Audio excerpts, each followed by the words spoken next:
राजश्री और शर्लिन चोपड़ा ने मिलकर राखी सावंत का कहना है कि उनका इंस्टाग्राम अकाउंट उड़ा दिया। जैसे ही मुझको ये खबर मिली, मैंने तुरंत एक कंप्लेंट साइबर पुलिस को, सीएम ऑफ महाराष्ट्र को और अलग अलग गवर्नमेंट अथॉरिटीज़ को ईमेल भेजी।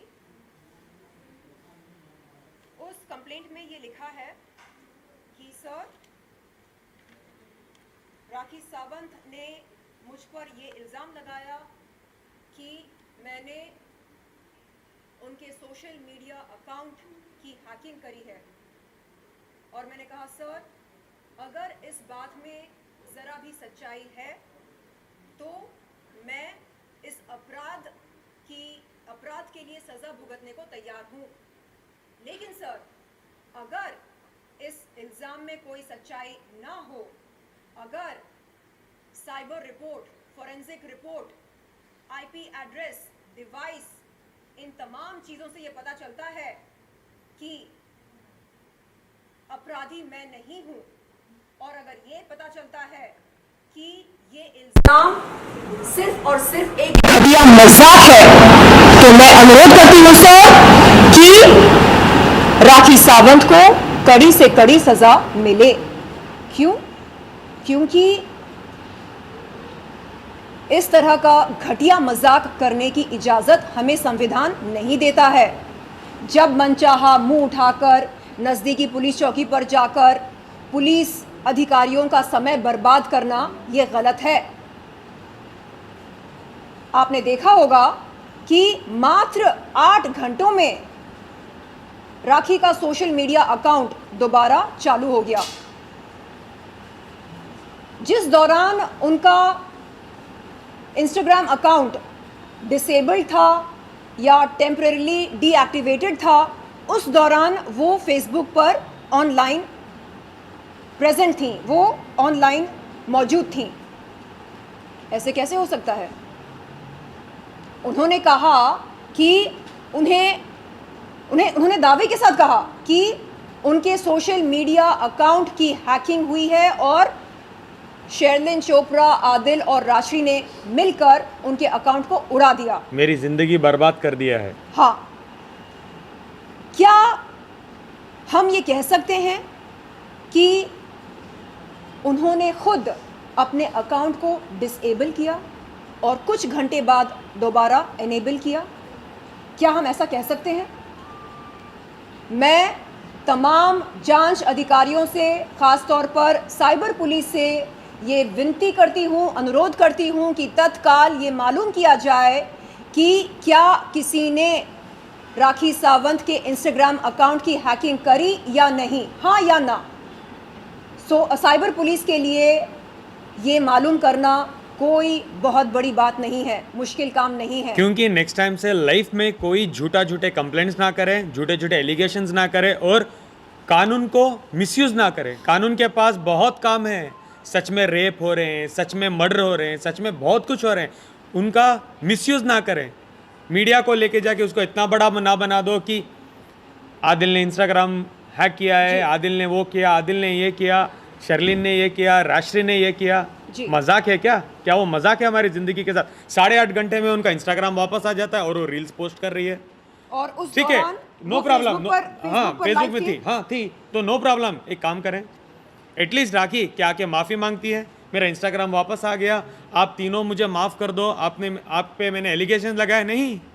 यहाँ पर लिखा है मैंने, आदिल भाई एक सेकेंड, मैंने लिखा है, I kindly request you to locate and analyse every IP address, mobile device, laptop, IP addresses, device information, ISP details, location history of login and logout, or any system that may have been involved in the alleged hacking incident. It is my sincere hope that an authentic forensic report will be generated, providing concrete evidence to aid in the identification of the perpetrator. तो जब मन चाहा राखी सावंत, आप हम पर आरोप नहीं लगा सकते, और आरोप लगाने के बाद कम से कम अपने किए पर शर्मिंदा महसूस करके माफ़ी तो मांगो। वही सेम पुलिस स्टेशन में जाके बोलो कि अकाउंट मिल गया, इन तीनों की गलती नहीं थी, तो वो बोल देते हैं ये चोर है, तो उसका मतलब क्या है? आज आज उनका इंस्टाग्राम कैसे आ गया, कैसे मिल गया? कोई पूछता है? नहीं पूछता। हम पूछेंगे, बिल्कुल, हम पूछेंगे। साइबर पुलिस से हमारा अनुरोध है कि प्लीज हमें बताएं, आप बताएं कि क्या सच में राखी सावंत के इंस्टाग्राम अकाउंट की हैकिंग हुई या नहीं। अगर हुई है तो हैकर के डिटेल्स बताइए। जब आपने बोला कि उन्होंने ये बोला है कि आदिल भाई के पास उनका पासवर्ड था, आप सब लोग इंस्टाग्राम यूज़ करते हो, इंस्टाग्राम में जब भी आपका अकाउंट कोई भी डिवाइस लॉगिन होता है, आपको ईमेल पर और मोबाइल पर 2 फैक्टर वेरिफिकेशन आता है। जब तक आप उसका कोड नहीं डालोगे आपका अकाउंट कोई ऑपरेट कर नहीं सकता है। स्पेशली वेरीफाइड पेजेस में ऐसे ही होता है। नॉर्मल अकाउंट में वेरीफाइड जो बोलते हैं ना 10 मिलियन ब्लू टिक, इसमें ऐसे ही होता है। कोई भी उसको आयरा गहरा आके हैक नहीं कर सकता है। और ये सेम एलिगेशंस राखी ने एक बार रितेश पे लगाया था, क्या आपको याद है? रितेश मेरा पासवर्ड दे दो। दीपक कलाल पे लगाया था कि मेरा पासवर्ड दे दो। Same script same story Adil पे भी लगाती है, शर्लिन जी पे भी लगाती है, राश्री पे भी लगाते हैं। तो आप महिला हो, आप कुछ भी हो, आप जो भी हो, यही आप करते रहोगे क्या? कंप्लेंट वो ये सबसे पहले मैंने आप पे एक 12 आरोप लगाए थे फर्स्ट डे कॉन्फ्रेंस में, उसका जवाब दो। जब जवाब की बात आती है बोलते हैं आप कोर्ट जाओ। तो आप तो नहीं गए कोर्ट, आप तो आके करते हो मीडिया ट्रायल। आप कोर्ट जाओ, ठीक है? आके बोल दिया इंस्टाग्राम हैक हो गया, वो हो गया, ये हो गया, अभी उसका जवाब दो ना। सारे मीडिया वालों को, जितने सारे लोग उनके व्हाट्सएप ग्रुप पर हैं, सबको उसने ये वॉइस नोट भेजी। पता है शर्लिन चोरा ने क्या किया? मेरा इंस्टाग्राम अकाउंट उड़ा दिया। आप किस बेसिस पर, किस आधार पर इस तरह का झूठा आरोप लगा सकते हैं? जिंदगी भर आपने झूठे आरोप लगाए हैं, बेबुनियाद आरोप लगाए हैं, और हम क्या कर रहे हैं? हमें नींद से जाग कर हाँ अपनी सफाई देनी पड़ती है पुलिस को, साइबर पुलिस को। हम बताते हैं कि सर हमें सुनने में आया कि ऐसा ऐसा हुआ है और हमने ये जाना है कि हम पर आरोप लगा है, प्लीज़ पता लगाइए कि ऐसा किसने किया है, ये हैकर कौन है, क्या असल में ये हैकर है या नहीं है, क्या हैकिंग हुई है या नहीं, या वो लड़की जैसे हमेशा बचकानी हरकतें करती है, मन चाहा तो डिसेबल कर दिया, मन चाहा तो एनेबल कर दिया। और इस बार हम अगर पुलिस बोलती है कि वो उनका अकाउंट मिल गया, नो प्रॉब्लम, हम बोलेंगे नहीं हमें प्रॉब्लम है, हमको इन्वेस्टिगेशन करो पूरे मैटर को और हमको रिपोर्ट दो और प्रॉपरली, उसके बाद हम प्रेस कॉन्फ्रेंस करेंगे विथ एविडेंस विथ प्रूफ। हाय राशि जी, आइए आइए आइए आइए ना। अरे आप आ तो जाइए, यहाँ पर बैठिए। नहीं नहीं एक सेकंड, आप नहीं, मैं ठीक हूँ यहाँ। मैं यहाँ ठीक हूँ। मैं यहाँ ठीक हूँ। अच्छा राशि जी, अभी बात चल रही है राखी के झूठे आरोप पर जो उसने हम तीनों पर लगाया, अपने alleged hacking, social media account की हैकिंग के बारे में। तो मैंने बताया कि मेरा इंस्टाग्राम बोला, मैंने साइबर पुलिस को ये शिकायत भेजी ईमेल के ज़रिए, और इसकी एक फिजिकल कॉपी मैंने ओशीवरा पुलिस चौकी पर भी भेजी है। क्या वीडियो चाहिए इंस्टाग्राम से? जी, तो ये है अपडेट। मैंने भी किया है कंप्लेंट। ये इंस्टाग्राम की बात कर रहे हैं तो उसकी बात कर रहा हूँ, जो मैंने कहा कि हमको पूरी रिपोर्ट चाहिए पुलिस से। टोटल 3 कंप्लेंट किया है, वो अभी हाँ बारी बारी से बता, ये इंस्टाग्राम का है, बारी बारी से बताते हैं। ऑलरेडी रिसीव्ड है।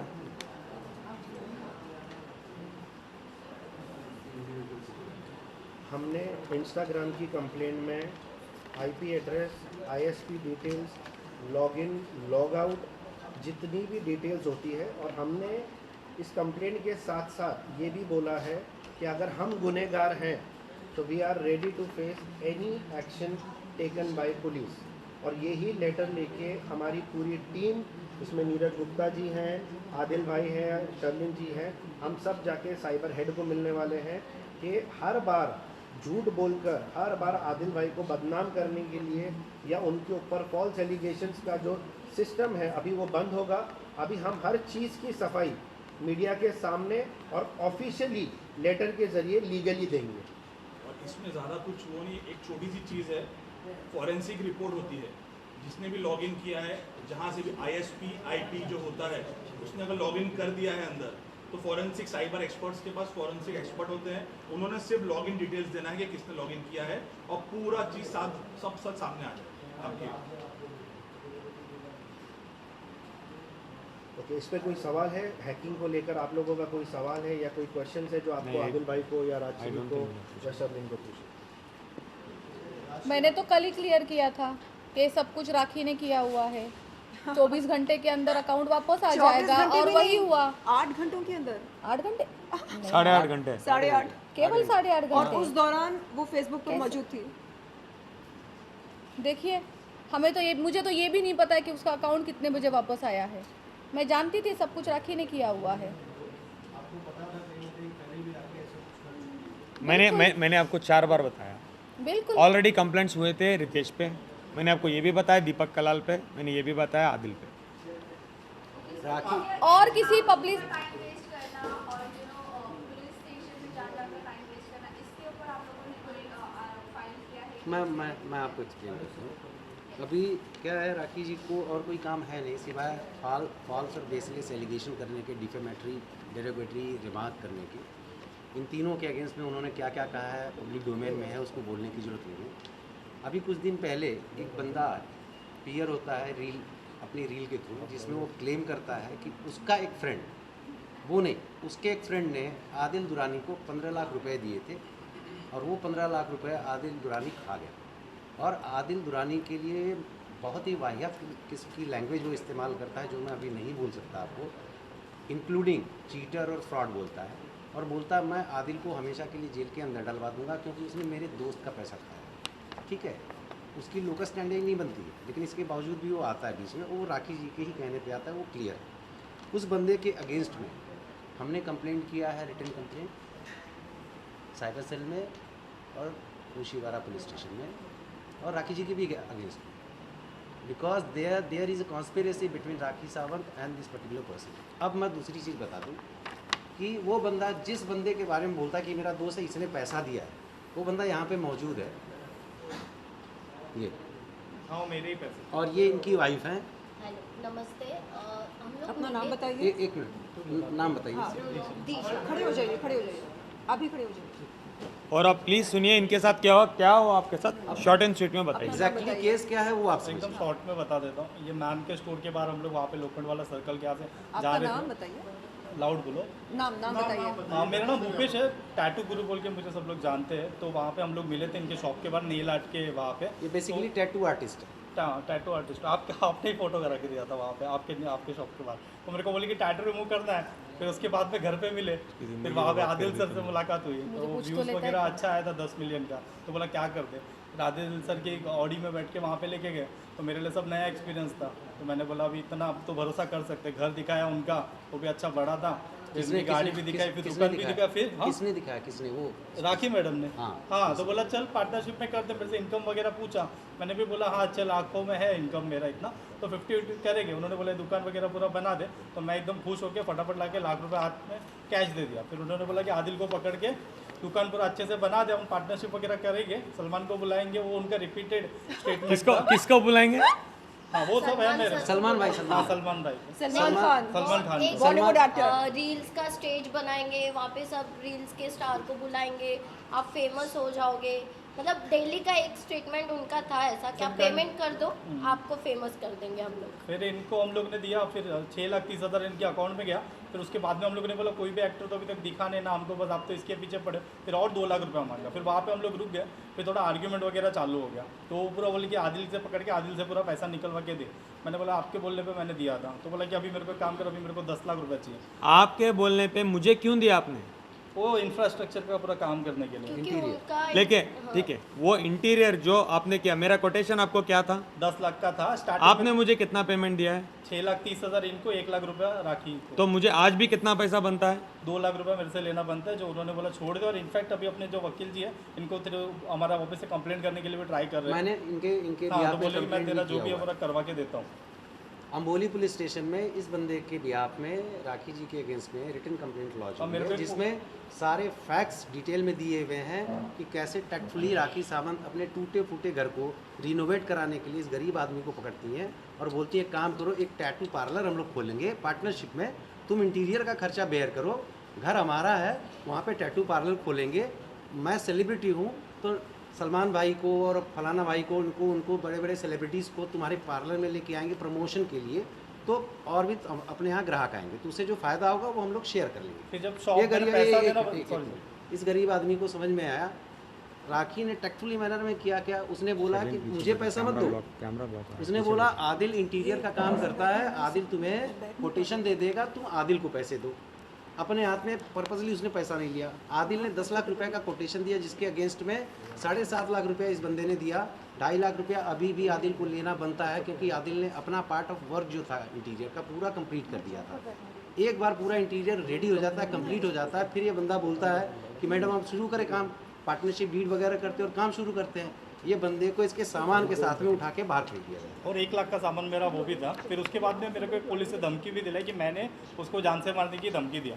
फिर मैं बोला कि अभी सामान भी लेने जाऊँगा, तो फिर वो बोले कि फिर मैंने ऐसा किया वैसा किया, तो मैं बोला कि सामान जाने देता हूँ, फिर बाद में पुलिस के थ्रू जाते हैं, कैसा है क्या है करते हैं।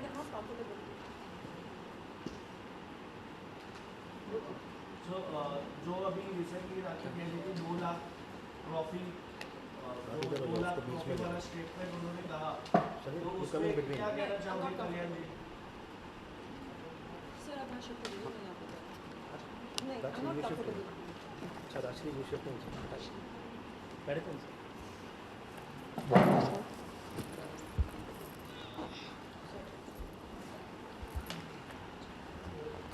हाँ जी पूछिए। आदिल, जब से आपने पहली प्रेस कॉन्फ्रेंस ली है, एक एपिसोड सा चल पड़ा है प्रेस कॉन्फ्रेंस का, कब तक चलेगा, तब थमेगा भी, क्योंकि हर दिन कोई ना कोई राशि तो आरोप लगाएगी, उनका काम ही है इस तरह। तो आप लोग कब तक का सर्वाइव करोगे? जब तक राखी झूठे आरोप लगाते रहेंगे, हम बाहर आके प्रूफ करते ही रहेंगे, विथ प्रूफ विथ विटनेसेस। और एक बात इन्होंने ठीक से नहीं कहा, उसके बाद बताओ तुम्हारे 50 रुपए जो ठगे वहां तक बताओ। लॉन्ड्री का भी था पैसा उनका बाकी था, तो बोले अभी मेरे भाई है जो वो बरोबर से चेंज रह गया। नहीं प्रॉपरली बोलो, फिर तुम मुझे मत बोलो भाई मुझे ये बोलना था वो बोलना था, क्योंकि आरोप मेरे पे लगा है। पूरा एकदम क्लियर, पूरा सामने मेरे से अभी पैसा निकल सकते हैं, मेरे लेवल के हिसाब से भी निकाल लिया उन्होंने 7-8 लाख रुपया, तो अभी इनसे तो अच्छा खासा ही निकाला रहेगा। मेरा तो पूरा मतलब झूठ पूरा लॉस ही हुआ है। जो पहली प्रेस कॉन्फ्रेंस राखी ने ली इस इंसिडेंट के बाद, तो मैंने फाल्गुनी से पूछा क्या आप जवाब देंगे, और उन्होंने कहा था कि आपको अरेस्ट किया जाएगा, क्योंकि आपको अलाउड नहीं है प्रेस कॉन्फ्रेंस देना है। इसमें क्या है बात है, इसमें थोड़ी रोशनी डाली ना। क्या आधे प्रेस कॉन्फ्रेंस ले नहीं सकते? फाल्गुनी जी का ऐसा कहना था कि वो भी अरेस्ट हो जाएंगे, इस पर सर आपके क्या रिएक्शन है?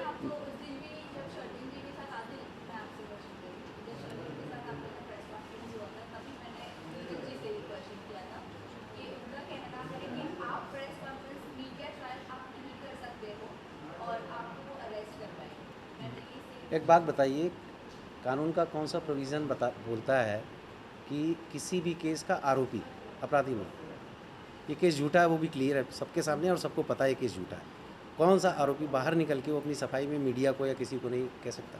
सबके पास में फ्रीडम ऑफ स्पीच और एक्सप्रेशन है, जैसे नॉर्मल सिटीजन्स को है वैसे आदिल को भी है। दूसरी बात, आदिल ने जिस कंडीशन पे बेल ग्रांट हुई थी, आदिल ने उस कोई किसी भी कंडीशन को वायलेट नहीं किया और सबको कंप्लायंस कर रहा है, ठीक है। बाहर निकलने के बाद जो सब्सिक्वेंट इंसिडेंट्स हो रहे हैं, जो हमारे ऊपर हमले हो रहे हैं, एटलीस्ट हम लोग अपना डिफेंस तो करेंगे ना। हम अटैक करें नहीं करें, डिफेंस तो करेंगे ना। और डिफेंस हम प्रॉपर वे में कर रहे हैं, लीगल वे में कर रहे हैं, सारे डॉक्यूमेंट्स हम आपको दिखा रहे हैं, पुलिस अथॉरिटीज़ को मिल रहे हैं, तो इसमें गलत क्या है? मैं तो खुद उनसे पूछना चाहूँगा कि भाई आप हमें बता दीजिए कि कौन से कानून के प्रोविज़न में आदिल को आप अरेस्ट करवाएंगे। और एक चीज़ और है, हम लोग सारी चीज़ें as per provisions of law कर रहे हैं, दैट टू ऑन पेपर। मैंने सेट करके रखा था अच्छे से।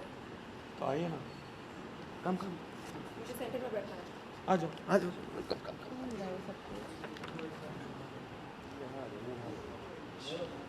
इधर आ जाओ, मेरे बगैर करना तो कर लो, मेरे बगैर आ जाओ। नहीं करना मुझे।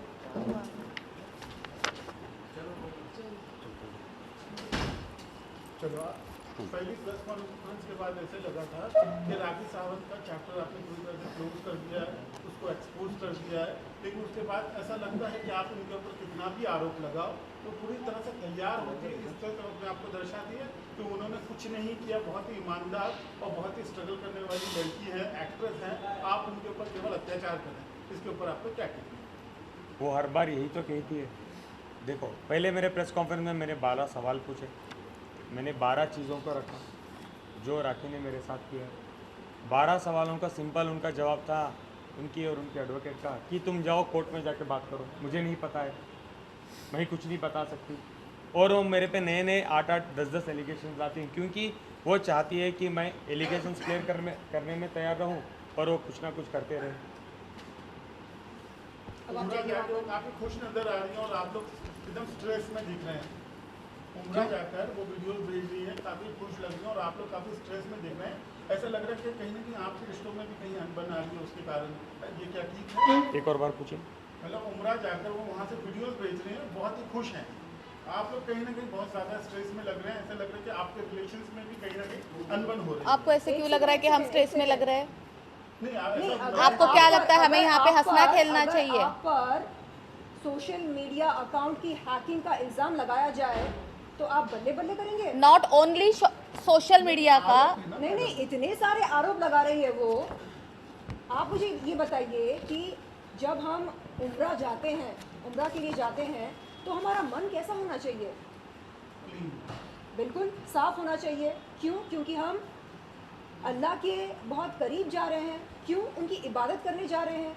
ऐसे में आप झूठे इल्ज़ाम लगाकर जा रहे हैं, फलाना ने इसने मेरा सोशल मीडिया अकाउंट हैक किया, इसने ऐसा किया, उसने वैसा किया, इन दोनों के बीच में अफेयर है, इसने इससे पैसे लिए। क्या है ये? मतलब जब जब आप मुंह खोलते हैं झूठ टपकता है।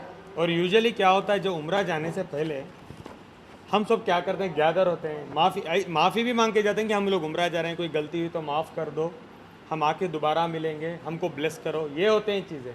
तो वो तो जाते जाते बोल रही है 6:30 बजे मेरी फ़्लाइट है, आदिल राष्ट्रीय शर्ली ने मेरा अकाउंट हैक कर दिया, वो हैक कर दिया, ये हैक कर दिया, उन दोनों का कमिटमेंट्स है, रिलेशनशिप है, ये होता है क्या? और कोई गैर मुसलमान उम्रा के लिए नहीं जा सकता है, ये हम सब जानते हैं, है कि नहीं? तो राखी सावंत मीडिया के सामने आए और बताए कि उनके पासपोर्ट पर उनका नाम क्या है, राखी सावंत है या फातिमा है। और सऊदी अरेबिया की कॉन्सुलेट से मैं ये अनुरोध करती हूँ, गुजारिश करती हूँ कि वो हमें बताएं कि क्या राखी सावंत के डॉक्यूमेंट्स पर उनका नाम राखी सावंत है या फातिमा है। क्या राखी सच में मुसलमान है या गैर मुसलमान है। अगर सच में मुसलमान है तो वो मुसलमान बनकर जिए, मुसलमान होने की नौटंकी ना करे, वो फरेब ना करे। और हमारे मतलब इस समाज में जितने सारे मुसलमान रहते हैं, उनके सेंटिमेंट्स के साथ, उनकी आस्था के साथ खिलवाड़ ना करे।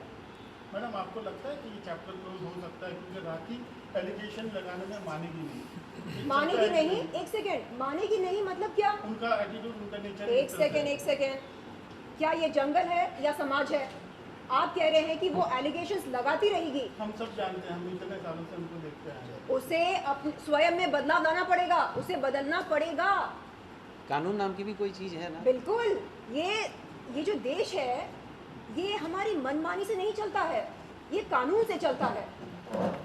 तो राखी को अब समझ में आना चाहिए कि जिन लोगों के साथ वो भिड़ रही है वो लॉ की समझ रखते हैं।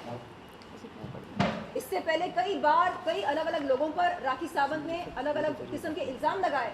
उन लोगों ने सोचा जान दो, लेकिन वो हमारा एटीट्यूड नहीं है। अरे हम क्यों जाने दें?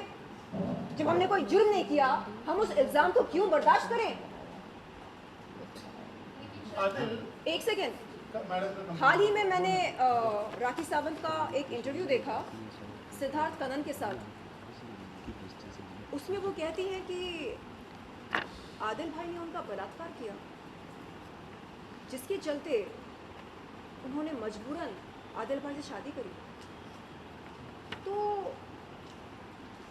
मुझे लगा कि अरे जब किसी महिला के साथ बलात्कार होता है, वो महिला या तो डर के मारे चुप रहती है या नहीं तो हिम्मत करके अपने नज़दीकी पुलिस चौकी पर जाकर शिकायत दर्ज कराती है, शिकायत देती है अपना, कहती है कि ऐसा ऐसा हुआ है मेरे साथ। पुलिस कर्मचारियों से, अधिकारियों से गुजारिश करती है कि तत्काल एक्शन लिया जाए। तो राखी सावंत ने ये सब नहीं करके ये फैसला लिया कि चलो अपने बलात्कारी के साथ शादी कर लेते हैं।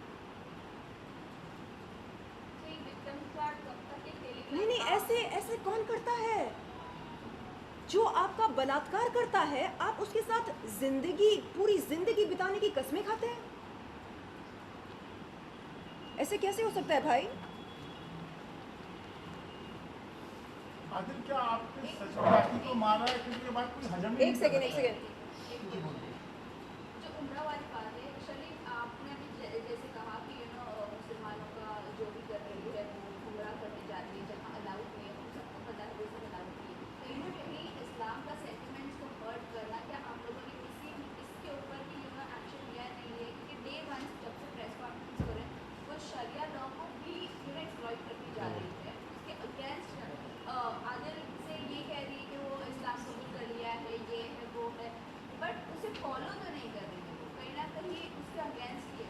तो इसके ऊपर आप लोगों ने हाल ही में एक प्रेस कॉन्फ्रेंस में राखी ने कहा था, according to the FIR copy also, जो राखी ने मेरे पे एलिगेशन किए थे जिसमें मुझे 377 की धारा लगी थी कि आदिल मुझे मारता है, पीटता है, एसिड उछालने की धमकी देता है, इस्लाम में ज़बरन इस्लाम में आने की धमकी देता है, इसलिए मैंने इस्लाम कबूल किया।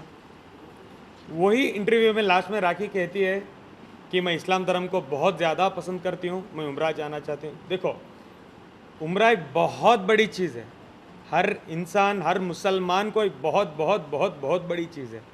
तो जब मैं जेल में था इस 5-6 महीने, तब वो उम्रा नहीं जा सकती थी, ये कंट्रोवर्सी के बाद उम्रा नहीं जा सकती थी। सडनली उनको क्या हो गया कि वो 25 को टिकट लेके उम्रा चले गई। एंड ऑफ द डे चलो उम्रा चलेगी, बुलावा आ गया, वो चले गए। जाते जाते भी एलिगेशन लगा के जाना ज़रूरी था? एटलीस्ट मैं ये उम्मीद करता हूँ उनका उम्रा कबूल हो, आने के बाद वो ठीक हो जाए और कोई भी झूठे एलिगेशंस ना लगाए, तो जैसे आपने कहा ये मीडिया ट्रायल्स ख़त्म हो जाएंगे। हमको करने लायक बहुत काम है, शर्लिन जी को भी बहुत सारे काम है, मुझे भी है और राश्री जी को भी है। हम करने वाले काम करेंगे। हमको ये जवाब देने, सवाल लेने में, हर्ट होने में, पैसे खर्च करने में, स्टेशन घूमने में, आने में, आप लोगों को बुलाने में कोई इंटरेस्ट नहीं है, कोई इंटरेस्ट नहीं है। मेरा तो कितना बिजनेस लॉस हो रहा है, मेरा तो कितना बिजनेस सफ़र कर रहा है बिकॉज ऑफ राखी। आज मैं अपना पूरा काम धंधा छोड़ के यहाँ पे बैठी हूँ। जैसे कि आप कह रहे हैं कि आप हम आपको क्या लग रहे हैं, दुखी लग रहे, क्या लग रहे थे, स्ट्रेस में लग रहे। अगर इंसान पे हम इतने सारे लोगों पे आप ये देखिए, इतने सारे लोग हैं राखी के मारे हुए, तो क्या चाहते हैं आप हमसे? हम यहाँ पे मुस्कुराए, गाना गाए, अंताक्षरियाँ खेले, हमारी इज्जत की धज्जियाँ उड़ाकर, हमें पीड़ा देकर, हाँ, हमारे वर्क प्लेस को गाली देकर, हम पर सोशल मीडिया अकाउंट को हैक करने का इल्ज़ाम लगाकर मैडम गई हैं उम्रा के लिए। अरे आप अल्लाह मियाँ से क्या बोलोगे? अरे माफ़ी मांगो अपने गुनाहों के लिए, सच में माफ़ी मांगो, बोलो अल्लाह मियाँ माफ़ कर दो मुझे, और बोलो अल्लाह मियाँ मुझ में बदलाव लेकर आओ, मुझको एक बेहतर इंसान बनाओ। बंद करो ये सब लोगों के जज्बातों के साथ खिलवाड़ करना, उनकी ज़िंदगियों के साथ खिलवाड़ करना। कितना अच्छा इंटरव्यू दिया था राखी ने सिद्धार्थ कनन का, मैं क्या ही बोलूं। ये सच्चाई उसमें। और राखी क्या कहती है, आदिल 2-2 लाख रुपए लेके अवार्ड बेचता है, हर चीज़ का हमको एविडेंस देना पड़ता है बिकॉज हम सच्चे हैं। यहाँ बैठे हैं वो अवार्ड वाले, अवार्ड के ओनर, NGO के ओनर, इनको पूछो, इनकी राखी की जुबानी मत सुनो कि आदिल कल्याण जी के अवार्ड बेचता है। आप कल्याण जी से सुनो कि उनको क्या क्या हुआ है, उन पे क्या क्या बीती है। बेचारे की हालत देखो क्या हुई है राखी की वजह से। आप उनसे सुनिए, मैं राखी की तरह ये नहीं आके बोलूँगा कोई एलिगेशंस कि उसको गलत हुआ है, आप उनसे सुनिए क्या हुआ है उनके साथ। मीडिया के सामने जी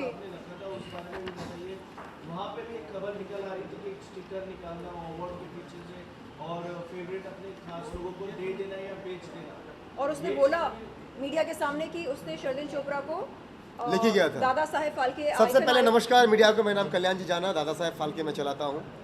सबसे पहला एनजीओ चलाता हूँ, मैं टैक्स भरता हूँ।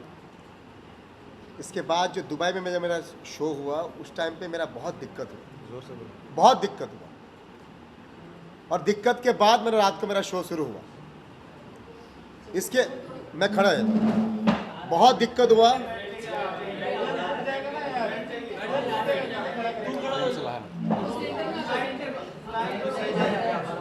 जोर से बोलूं मैं, बहुत दिक्कत हुआ। दिक्कत के बाद जब मैंने शाम को जब मैंने शो शुरू किया,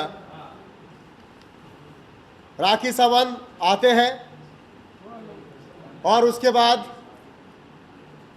फटाफट सबका नाम बोलते हैं, ये नाम दो, ये नाम दो, इसको अवार्ड दो, इसको अवार्ड दो।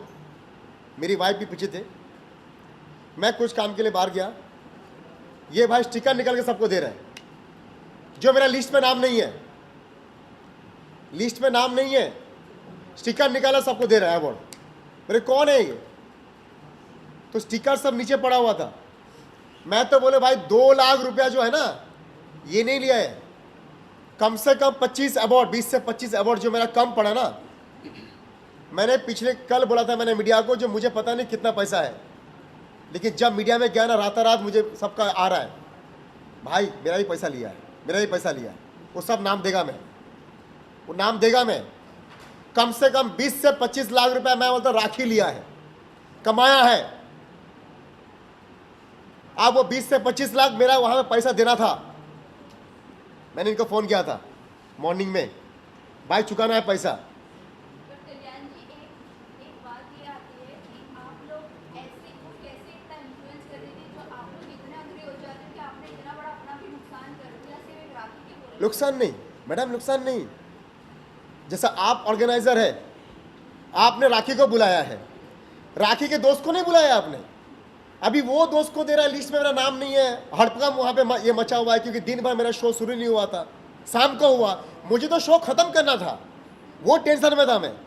उस टेंशन में इसने अपना हाथ धो लिया, आपने अपने लोगों को भाई बुला के सब वो सबको दे दिया। 25 वो ट्रॉफी तो मेरा कम पड़ गया। उसके वहाँ पे गौहर खान थी आर्टिस्ट, अंकिता लोखंडे, गौहर खान, किकू शारदा, 40 आर्टिस्ट को लेके 45 आर्टिस्ट था मेरे साथ टीवी के। 180 लोग गया था इंडिया से। गौहर खान का जब स्टिकर जब नीचे पड़ा हुआ था ना, वो चिल्ला के भाग गया मेरे को। मेरे टीम ने उसको पकड़ के लेके आया, मैडम प्लीज प्लीज प्लीज आपका ट्रॉफी है, आपका ट्रॉफी है। बोले कल्याण जी क्या कर रहा है, राखी का शो है क्या तेरा शो है?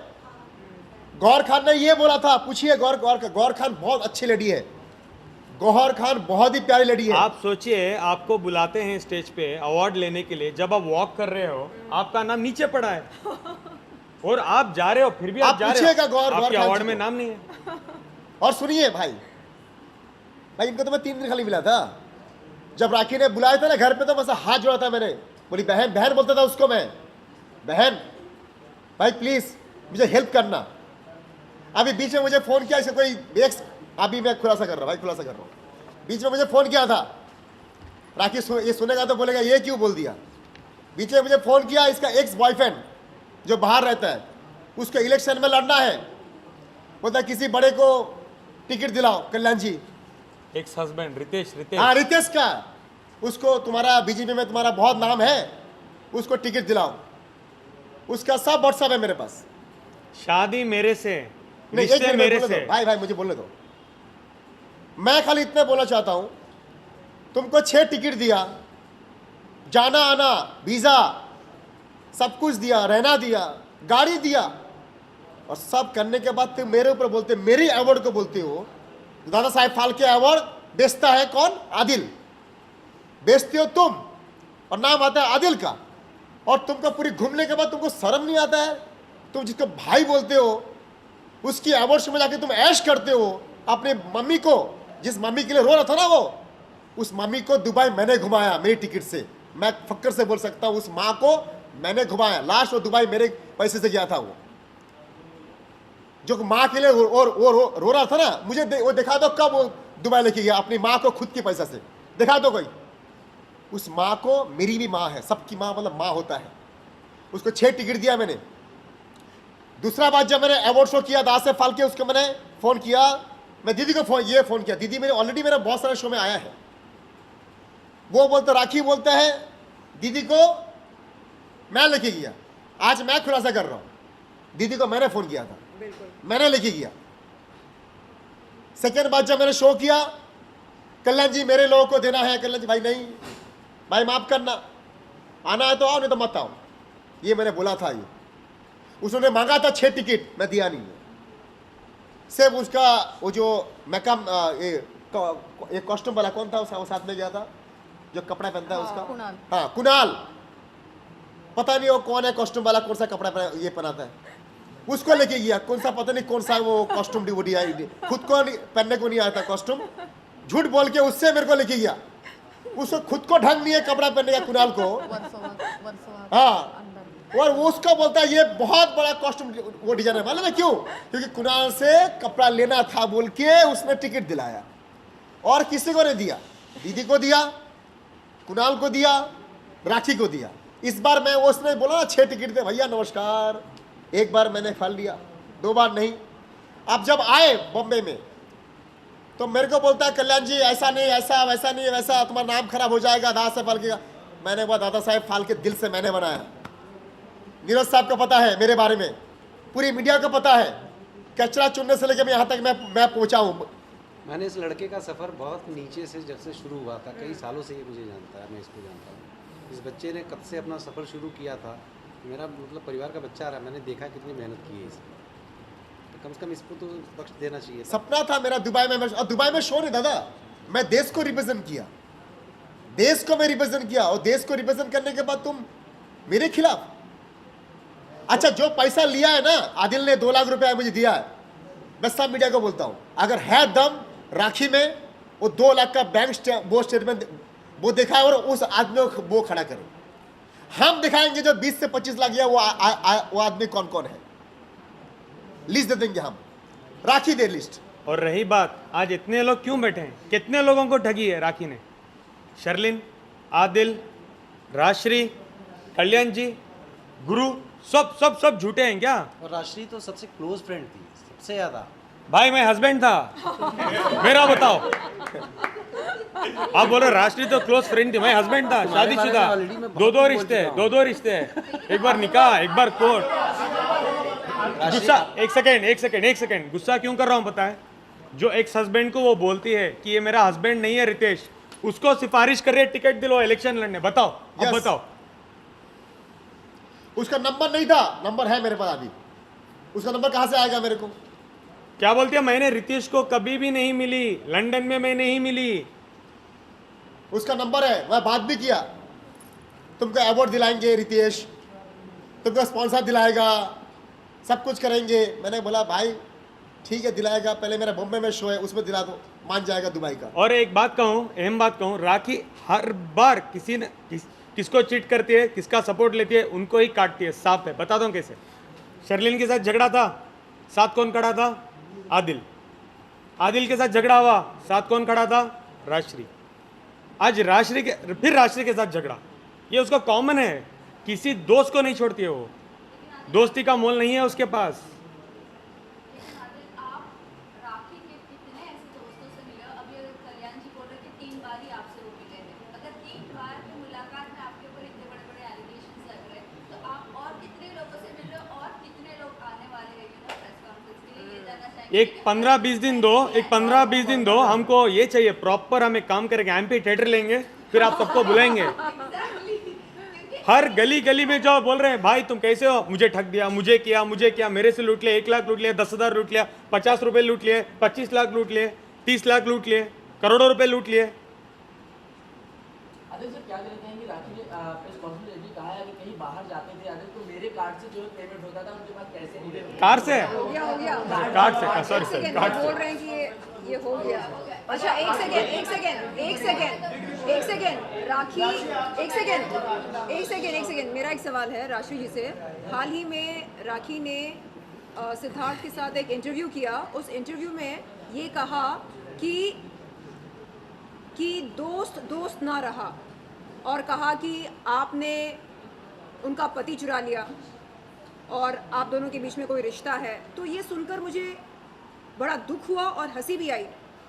ये मतलब हंसी इस बात के लिए आई कि ये बंदी जो है राखी सावंत, ये किसी भी हद तक, मतलब इसकी सोच किसी भी हद तक जा सकती है। सॉरी मैं इसका जवाब दूं, मैं स्टार्ट करूं। हर बार राखी क्या करती है सबको पता है, पूरे वुमेन को उसको साइड में लेने के लिए एक सिंपल झूठ, मेरा पति धोखेबाज है, चीटर है। सबसे पहले स्टार्ट करते हैं रितेश से। रितेश ऑलरेडी शादीशुदा है, मुझे पता नहीं रितेश ने धोखा दिया, करेक्ट। मेरे पे 3, आदिल की ऑलरेडी ईरानी गर्लफ्रेंड है मैसूर में, झूठ।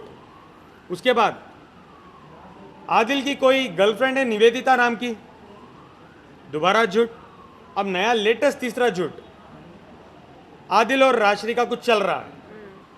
मतलब नीचता की सारी हदें पार कर रही है। राखी ने ये दावा किया है कि मैं राशि को छोड़ूंगी नहीं, और उसके बाद जाके उसने सिद्धार्थ कन्नन के पास जाके ये इंटरव्यू दिया है कि आदिल और राखी के बीच, राशि और आदिल के बीच में अफेयर है। सच में बोलने से पहले वो लड़की एक बार सोचती नहीं। अगेन उसने सेम एक नया एलिगेशन, राखी कम से कम हम तुम्हारे जैसे नहीं हैं, भाई बोल के, दोस्त बोल के, फ्रेंड्स विद बेनिफिट मैं और आदिल ने कभी नहीं लिया, ना हम ऐसे हैं। ये तुम्हारा काम है फ्रेंड्स विद बेनिफिट लेना। और एकता को तोड़ना, अभी हम 3 हैं, एलिगेशन लगा दो, हम दोनों लड़ लेंगे, फिर एक एलिगेशन लगा लो, लड़ लेंगे। हम अभी नहीं टूटेंगे बिकॉज हम सबको पता चल गया कि तुम क्या हो, उसके रग रग से वाकिफ हो गए, दुनिया को पता चल गया राखी क्या है। कनन के जो इंटरव्यू पे आप क्या एक्शन लेने वाले हो? हमने ऑलरेडी आदिल की तरफ से कनन का जो इंटरव्यू हुआ है 2 दिन पहले, उस पर एक कंप्लेंट फाइल कर दिया है। ये देखिए कंप्लेंट, और हमने ओशिवरा पुलिस स्टेशन भी मार्क कर दिया है कि इसमें काफ़ी सारे ऐसी चीज़ें हैं जो डिफेमेटरी है, जो उन्होंने इनके खिलाफ बोला है। और जो सबसे बड़ा उन्होंने जो इसके अंदर एक ऑफेंस किया है, उन्होंने जो जिनके अगेंस्ट, आदिल के अगेंस्ट जो एलिगेशन लगे थे मैसूर में, उन्होंने एक रेप विक्टिम की आइडेंटिटी डिस्क्लोज कर दी है उस इंटरव्यू के अंदर, जो बहुत ही बड़ा ऑफेंस है इंडियन पिनल कोड के अंदर। तो हमने उस सब के अगेंस्ट उस सब चीज़ को कंटेंट्स डाल के ऑलरेडी एक एप्लीकेशन डाल दिया है ओशिवरा पुलिस स्टेशन में, और हमने काफ़ी सारा उसके अंदर इन्वेस्टिगेशन करने के लिए कहा है। जो थे जी क्वेश्चन है, इस इंडस्ट्री की अगर मैं बात करूँ, यहाँ पर विक्टिम अक्यूज है और अक्यूज विक्टिम बन जाता है, इसके ऊपर आपका क्या कहना है? मैं ये नहीं बोल रही हूँ कि आदिल सही है, मैं ये नहीं बोल रही हूँ कि आदिल को हम जजमेंट, फिर भी आप सही बोल रही हैं, फिर भी आप सही बोल रही हैं। लेकिन विक्टिम अक्यूज और अक्यूज विक्टिम है, आप इसके ऊपर क्या कहना चाहोगे? इस इंडस्ट्री का नजरिया ही ऐसे ही हो गया है। देखिए, बार बार आप झूठ बोलते रहो तो ऐसा लगता है कि कहीं ना कहीं इसमें सच्चाई होगी। ये उस बंदी का तरीका है, उसका मोडस ऑपरेंडी है।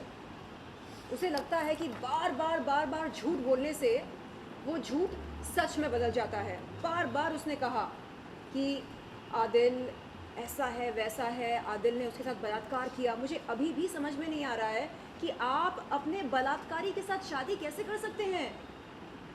आप जिंदगी, मतलब पूरी जिंदगी बिताने की कस्में कैसे खा सकते हैं अपने बलात्कारी के साथ? जब बिता दिया, अभी वापस बलात्कार का केस डाल दो, खुद डालो बलात्कार का केस 1 साल के बाद। आदिल पर राखी की कौन सी अदा आपको पसंद आई थी? हाँ, ये तुम सवाल ही मत पूछो, किताब लिखना पड़ेगा मुझे अदायन के बारे में।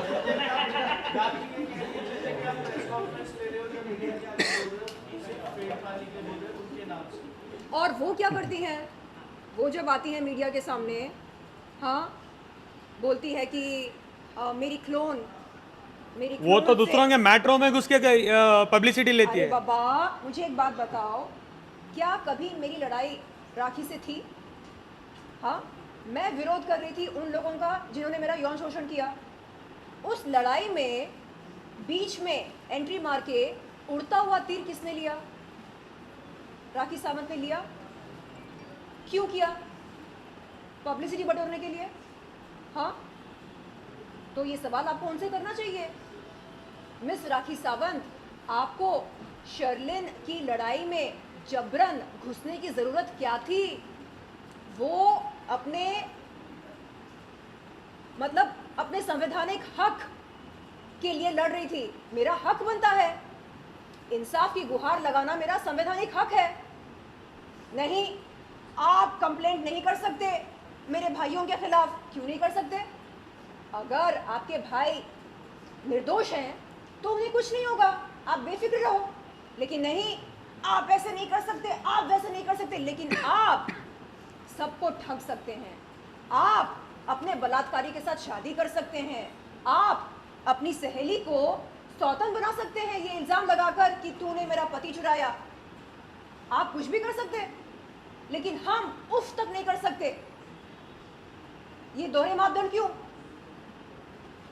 आदिल और राशि, आपसे जानना चाहूंगी, ऑलरेडी राखी फेमस है, बट अभी भी इतनी पब्लिसिटी की बुक क्यों है? आप लोग उनको ज़्यादा क्लोजली जानते हैं। ये एक डिसऑर्डर है, नहीं, मेंटल डिसऑर्डर, मैं अटेंशन सीकिंग डिसऑर्डर।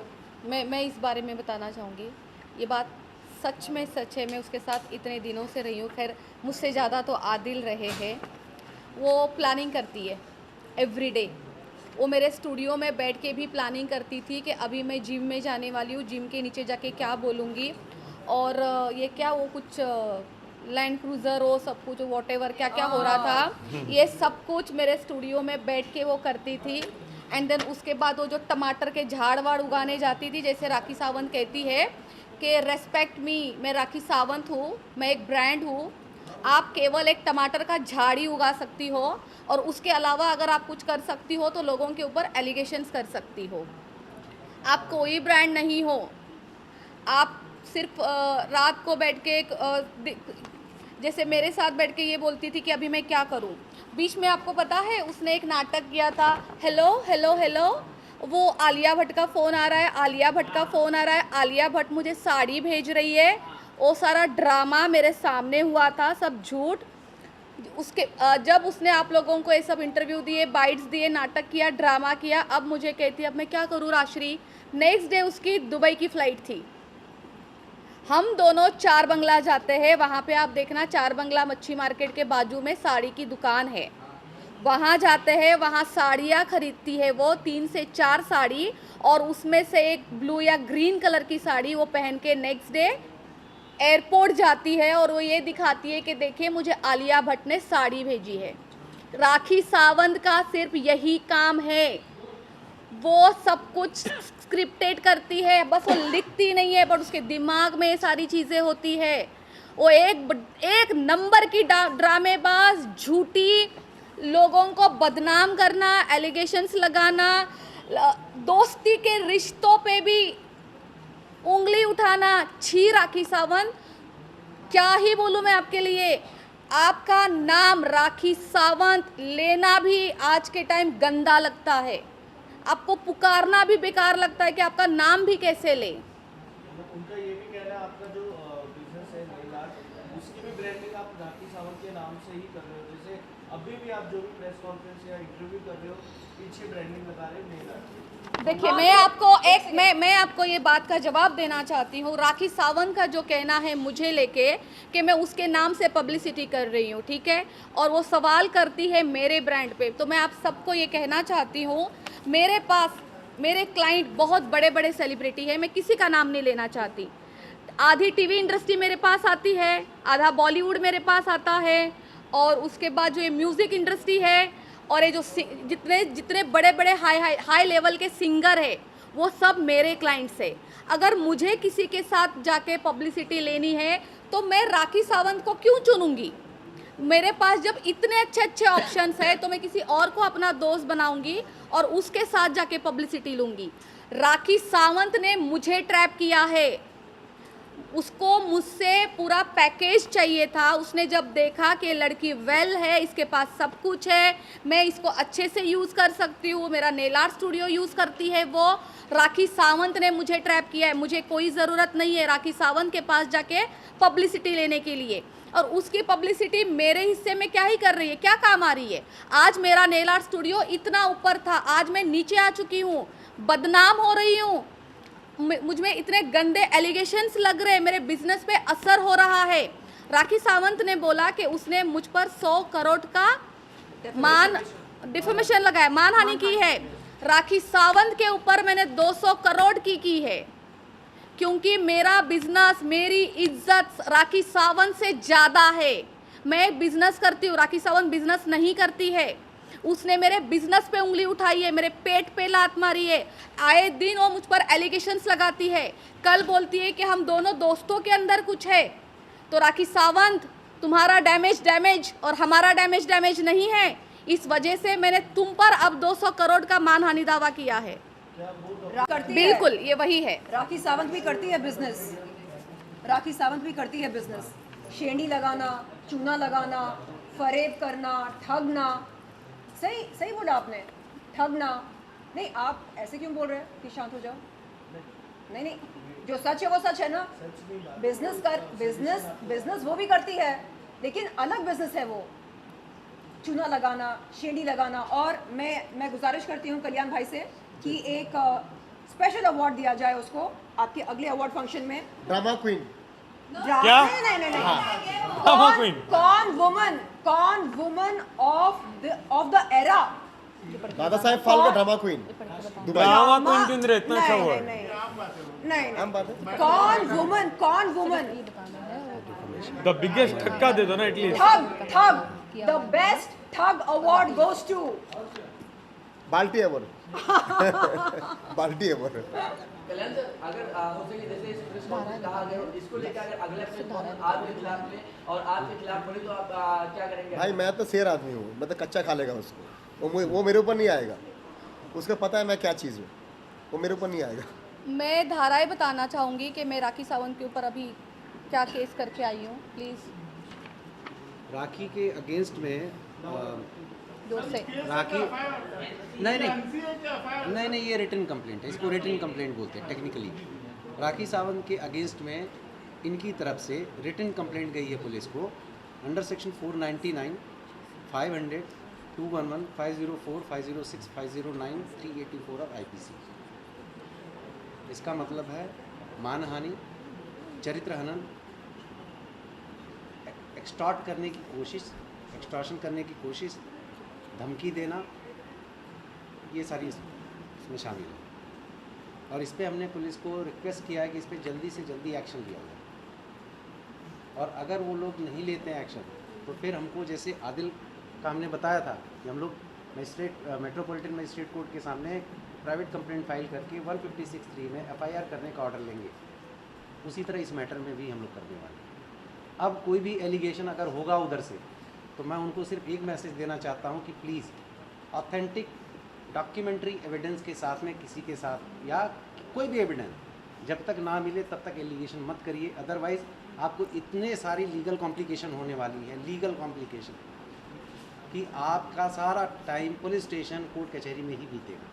वैसे भी आज के टाइम उसने पता है क्या बोला है कि राश्री के वजह से उसके हाथ से कुछ 4-5 मूवी निकल गई है और कौन सॉन्ग गए हैं उसके। ये राश्री के वजह से नहीं गया है, ये जो टमाटर के झाड़ उगाते हुए घूमती है ना, उन सब चक्रों में निकला है उसके हाथ से। ये जो झूठे एलिगेशंस लगाती है, जो स्क्रिप्ट बनाती है घर पे बैठ के, मुझे तो लगता ही नहीं, क्या ही बोलूँ। चलो ठीक है, अच्छी बात है, अगर उसको किसी ने काम दिया भी था, करो आप काम राखी सावंत, बहुत काम करो, इंसान को काम करना चाहिए। लेकिन आप टमाटर के झाड़ उगाती रहोगी तो काम कब करोगी? सर, राखी ने ये भी कहा है कि आदिल, राशि और शर्लिन के टॉर्चर की वजह से सुसाइड भी कर सकती है आने वाले दिनों में। मैं कर दिया उसके लिए भाई, मैं कर सुसाइड ना, मेरा खराब किया था वो दास फाल्के का नाम। अगर मैं मर जाएगा ना तो राखी संभालेगा मेरा बच्चा को और मेरी वाइफ को, मैं करने वाला हूँ। मेरी इतनी बड़ी ब्रांड को उसने खराब कर दिया। आपके सवाल का सिर्फ एक सवाल है, उसका जवाब ही सवाल है। आपको लगता है कि राखी सावंत सुसाइड करेंगी, वो सबको मारेंगे। वो तो दूसरे को सुसाइड करवा दें। सरेआम मीडिया के सामने एक महिला के आपत्तिजनक फोटोज और वीडियोस दिखाए और वो महिला आज भी जिंदा है, आपके सामने बैठी है। हाँ, तो शर्म आनी चाहिए उसे।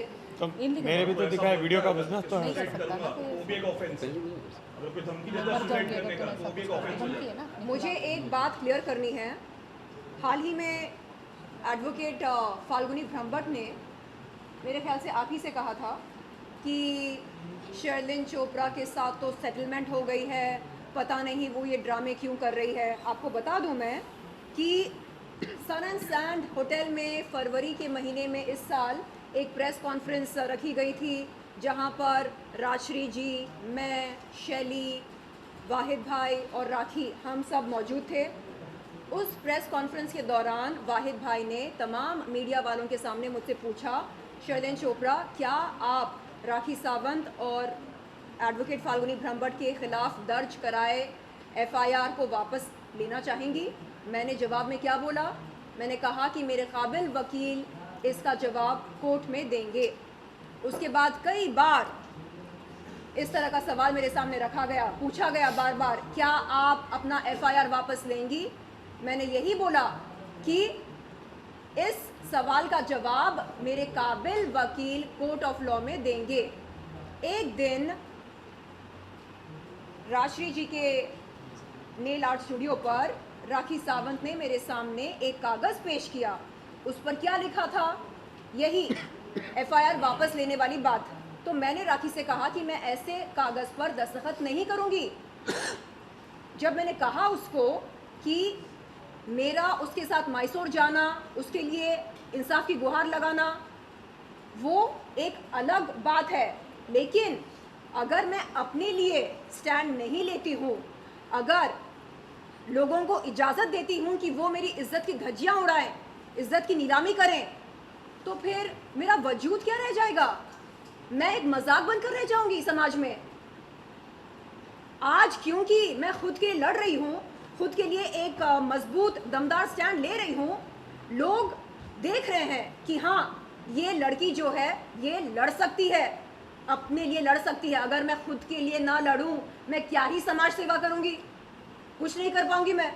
तो मैंने समझाया उसको कि देखो राखी, तुम्हारे लिए मैं मैसूर गई, तुम्हारे कहने पर, तुम्हारी जिद करने पर। वो आई थी यहाँ पर राजश्री जी के साथ, रोई थी मेरे सामने, बोला प्लीज़ बहन तू बहुत बहादुर है, तू अच्छा बोलती है, तू चल मेरे साथ। तो मैं गई। मैंने बोला ठीक है, अगर मेरे चलने से तुझे इंसाफ मिलेगा, तुझे लगता है कि तुझे मिलेगा इंसाफ, तो मैं चलने को तैयार हूँ। मुझे पसंद है पीड़ित महिलाओं की मदद करना, पीड़ित पुरुषों की मदद करना। मुझे पसंद है कि ज़रूरतमंद लोगों के लिए एक बुलंद आवाज़ बनना। तो मैंने उसको समझाया उस दिन। मैंने कहा कि प्लीज़ इन दो बातों को मिक्स मत करो। अगर मैं तुम्हारे लिए स्टैंड ले सकती हूँ तो क्या मैं खुद के लिए स्टैंड नहीं ले सकती? सोचो ज़रा, मैं ये एफआईआर वापस नहीं ले सकती? समझो बात को। नहीं, तू मेरे साथ दुबई गई थी ना मेरे एकेडमी के लॉन्च के लिए, हाँ, और तुझे मैंने अवार्ड दिलाया ना, दादा साहेब फाल्के आइकन अवार्ड। मैंने बोला हाँ, तो मैं ये एफआईआर वापस ले लूँ? ऐसे कैसे हो सकता है? मैं मजाक बनकर रह जाऊंगी। आइंदा अगर तूने मेरी इज्जत की धज्जियाँ उड़ाई, मैं गई पुलिस के पास शिकायत करने, तो कौन मुझे सीरियस लेगा? तो मैंने राखी से कहा कि राखी नहीं, मैं इस कागज पर दस्तखत नहीं कर सकती हूँ। समझो बात को। उस दिन से उसके मेरे बीच में दरार पैदा हुई। एडवोकेट फाल्गुनी ब्रह्मभट्ट कहती हैं कि अरे वो तो आई थी हमारे पास, हमने कॉफ़ी पी। हाँ बाबा, हम साथ में बैठकर मोमोज खाए, हमने कॉफ़ी पी।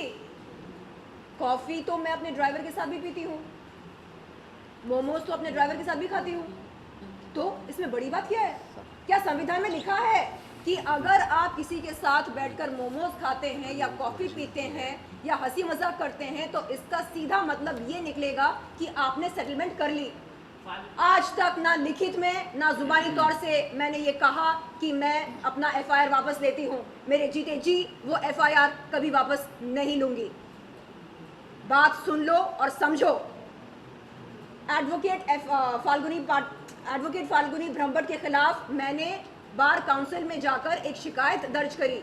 मैंने कहा बार काउंसिल के रिस्पेक्टेड ऑफिसर से कि सर, एडवोकेट फाल्गुनी ब्रह्मभट्ट एक एडवोकेट होते हुए, एक महिला होते हुए, हिंदुस्तान की नागरिक होते हुए तमाम मीडिया वालों के सामने उन्होंने मेरे आपत्तिजनक फोटोज और वीडियोस दिखाए, मुझको जलील किया, मेरी इज्जत उछाली। एक वकील होते हुए वो ऐसा नहीं कर सकती है। वो बोलती है हाँ मैं अपने किए पर शर्मिंदा हूँ। हाँ, तो रिस्पेक्टेड ऑफिसर ने मुझसे पूछा आप क्या चाहती हैं? मैंने बोला सर, ये कह रही हैं कि ये अपने किए पर शर्मिंदा हैं, ऐसे नहीं चलेगा, इनसे कहिए कि मीडिया के सामने मुझसे माफ़ी मांगे।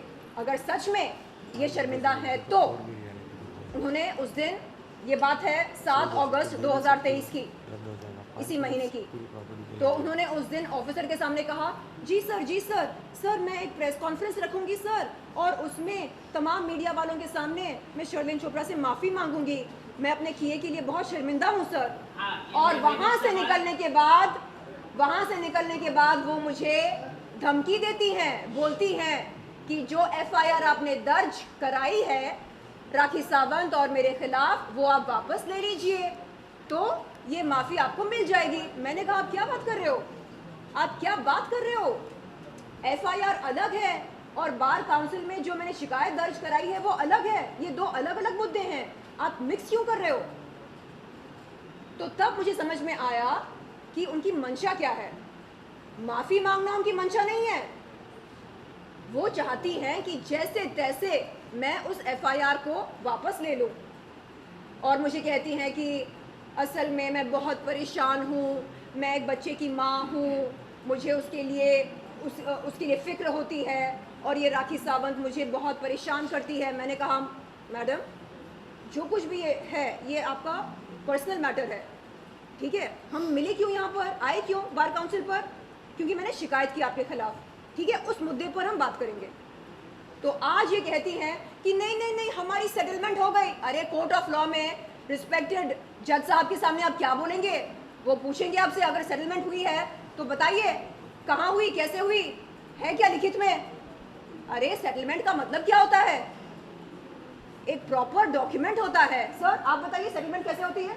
सेटलमेंट के दोनों को कोर्ट जाना पड़ेगा, कंसेंट टर्म्स डालना पड़ेगा, फिर माननीय जो हाई कोर्ट होगा वो क्वेश करेगा, ऐसे सेटलमेंट नहीं होता है। अरे क्या बोलेंगे वो कोर्ट में? हमने मोमोज खाए साथ में, जज साहब हमने मोमोज खाए साथ में, जज साहब हमने कॉफी पी साथ में, तो हो गई सेटलमेंट। अरे एक पढ़ी लिखी वकील होते हुए ऐसी बात नहीं करनी चाहिए।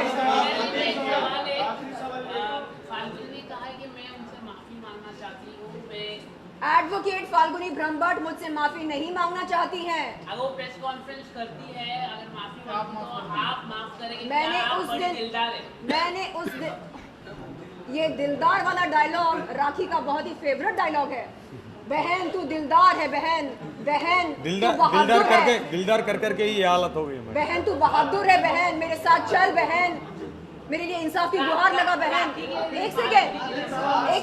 एडवोकेट फाल्गुनी ब्रह्मभट्ट ने 7 अगस्त 2023 के दिन बार काउंसिल के रिस्पेक्टेड ऑफिसर के सामने मुझसे कहा कि वो तत्काल एक प्रेस कॉन्फ्रेंस अरेंज करेंगी, तमाम मीडिया वालों के सामने मुझसे माफ़ी मांगेंगी। क्यों?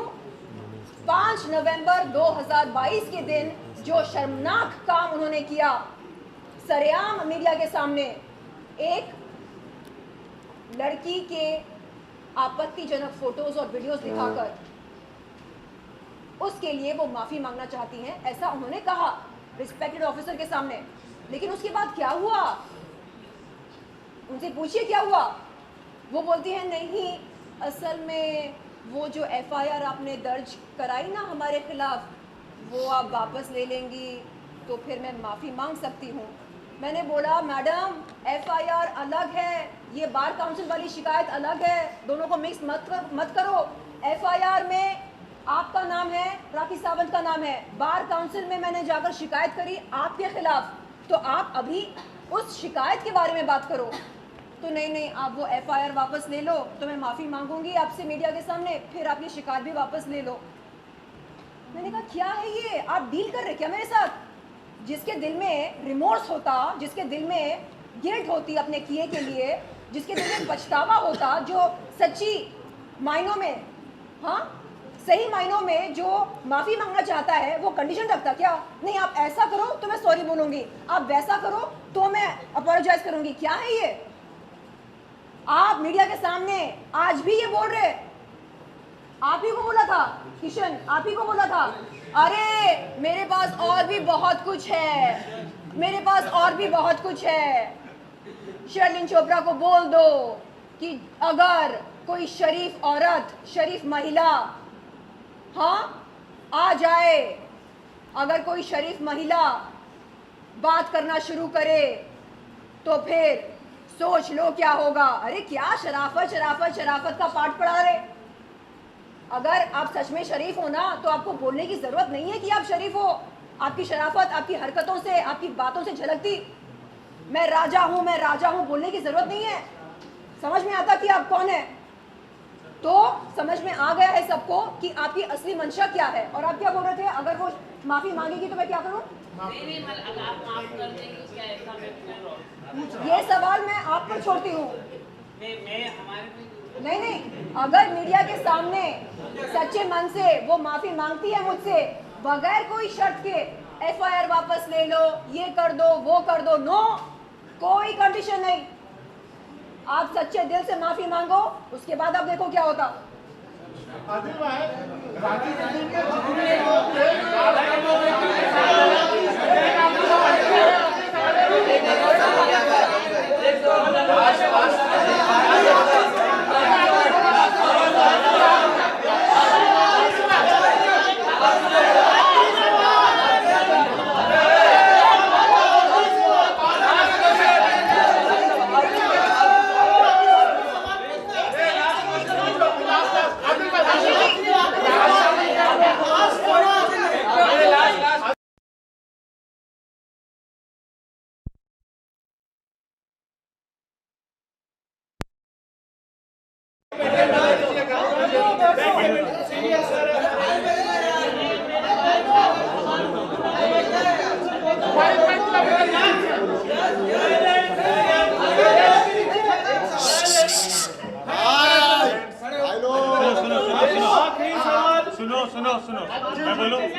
रुको। आ गया जवाब दो।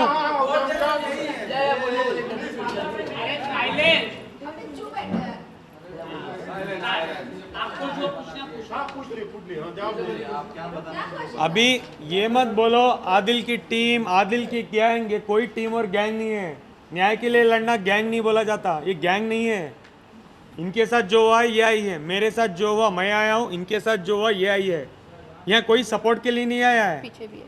हाँ ये सपोर्ट के लिए आए हैं क्या? ये सपोर्ट के लिए आए हैं क्या? इंटरेस्ट में पैसे लेके इंटरेस्ट बन रहे हैं। 25 लाख रुपए का अवार्ड, लाखों रुपए, मेरे लाखों रुपए।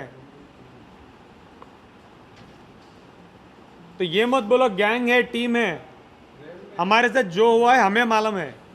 तो वो आके बोलती है ये वो टीम, मैं लोनर होगी। लोनर के काम तुमने किए हैं क्या? तुमने दोस्त बनाए क्या? तुमने हस्बैंड ठीक से बनाए क्या? तुमने फैमिली ठीक से रखी? तुमने कुछ नहीं किया। ठीक से भाई भी नहीं रखा। हाँ भाई, हर गली गली में उनके भाई हैं, गली गली में। एक भाई तो ये पीछे है। चलो thank you so much, thank you. हाँ, आपका सवाल था कि एक सेकंड, इनका सवाल ये है कि वाहिद भाई सुनो ये बोलो जब थक जाएंगे वो भी आ जाएंगे। वाहिद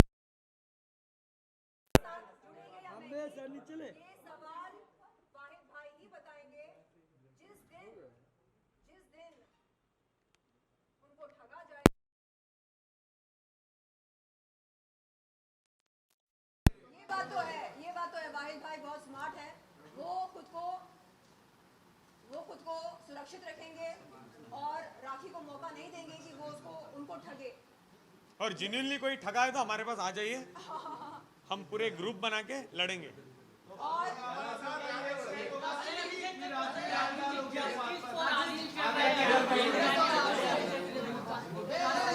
आपसे है कि राखी साहब आप काफी क्लोज फ्रेंड, आपको तो हर चीज पता होगा।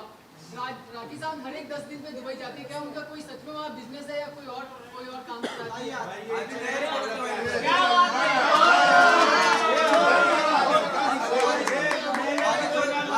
बोलू बोलू एक मिनट, मुझे भी पहले यही बोला था कि उनके होटल है, उनके क्लब है, उनकी एकेडमी है। जब मैं यहाँ से वहाँ जाती हूँ तब मुझे पता चलता है कि उनके पास झंडू बाम भी नहीं है उधर। ठीक है, वो टिकटॉक लगा के बैठती है और दिन भर उसके ऊपर पता नहीं क्या, वो double tap guys guys guys, double tap और डिजिटल सब कुछ चल रहा होता है। यही करने जाती है, बाकी उनके पास कुछ नहीं है। एक्सक्यूज मी सर, मुझसे पूछो, कोई नहीं आता उसको, पैसे किसने लगाए उसको पूछो। जो एकेडमी खोली थी मैंने इधर मुंबई में, क्या क्या हुआ है मुझसे पूछो। और दुबई में जो उन्होंने लोगों को ठगाए ना, देवी का वो लोग आ रहे हैं, बहुत जल्द आ रहे हैं, 1 हफ्ते में आ रहे हैं, फिर बिठाएंगे, फिर उसके बारे में प्रॉपरली बात करेंगे।